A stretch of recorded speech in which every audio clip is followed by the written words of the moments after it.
just watching you in camp and seeing you in the last camp that you had with Caleb, how would you assess that camp and this camp?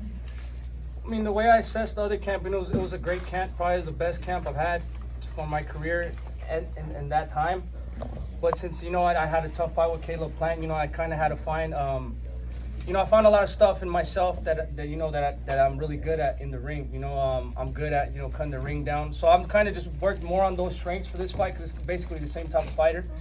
A guy that runs around a lot, that's really defensive. So, I mean, I'm going from that camp where I learned all that stuff, and I'm just translating into this camp, and I'm learning more stuff. So I feel amazing. I feel like what you guys seen by the mid work I was doing, we feel great, we feel strong. Last Friday we sparred 15 rounds, so we feel 100% ready right now, and I'm just ready to go out there and show the world what I'm made of November 25th. I know with the Caleb fight, it was personal for you because there's a lot of beef there, and I noticed the intensity was a different level of intensity. Now with Demetrius, it's kind of hard not to dislike the guy because he's funny, he's a little goofy sometimes, he's happy-go-lucky. Is there any change in intensity, seeing that there's not an extreme dislike for him? No, I feel like he's even in more danger because now I'm not wasting that time, that energy on basically bullshit. You have a beef like that, it's just bullshit. You guys are gonna fight anyways, but it makes you go into the ring with certain emotions that, sometimes you want to just hit him with one big shot. With this fight, there's no hard feelings to Demetrius Andrade.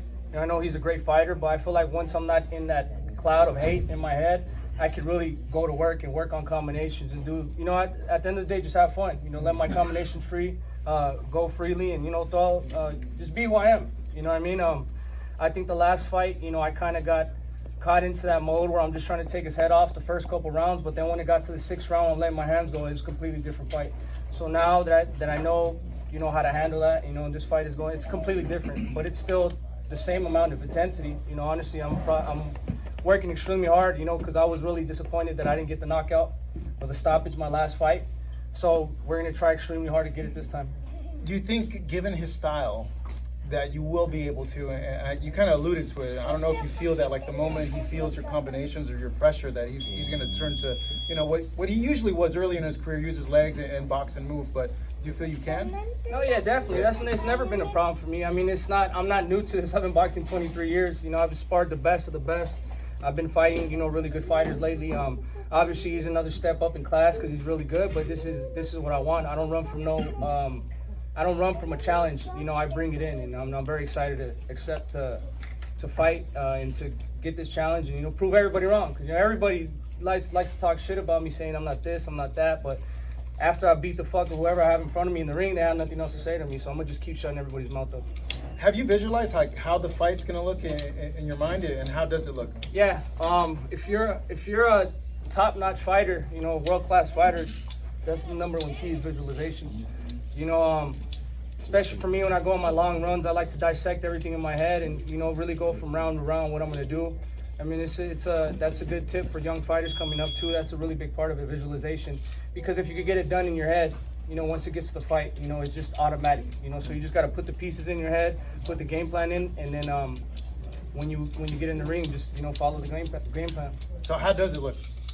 Me beating the fuck out of Demetrius Andrade. That's exactly how it looks. Yeah. Do you feel, a late round stoppage? To be honest with you, I don't know. With me, I'm going to strike the first chance I get. I don't know. We'll see how long he lasts, but he's not going to last the whole fight. I promise you that. I feel great this fight. I feel really motivated, really conditioned really well. I think this camp I've thrown more combinations than I've thrown in any other camp. Every sparring session, we've had at least 10 amazing combinations in sparrings every single time. I'm not just talking about one time. I'm talking about how much times have we sparred? 30 times. 34 times. Every one of those sparring sessions I've had amazing flurries, so I'm looking forward to having fun in this fight. Yeah, you showed me that video of the 60 punch combo. In 20 seconds. Yeah, that you unleashed. Now it always surprises me, man. Your conditioning and your ability to throw all those punches.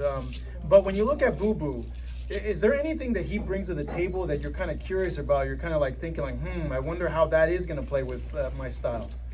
To be honest with you, I don't think like that. I don't think that's going to be dangerous or not. I just look for strong suits and his weak suits. If it's, a strong right hand, there's a couple ways we could evade with that. If there's a strong left hand, there's a couple ways we could evade and then come back with the counter. So it's just basically you setting the traps in play. He does a lot of stuff good, I'm not gonna lie, but we have a lot of plans for him. You know, also on the co-main event is gonna be your brother taking on Jamal Charlo.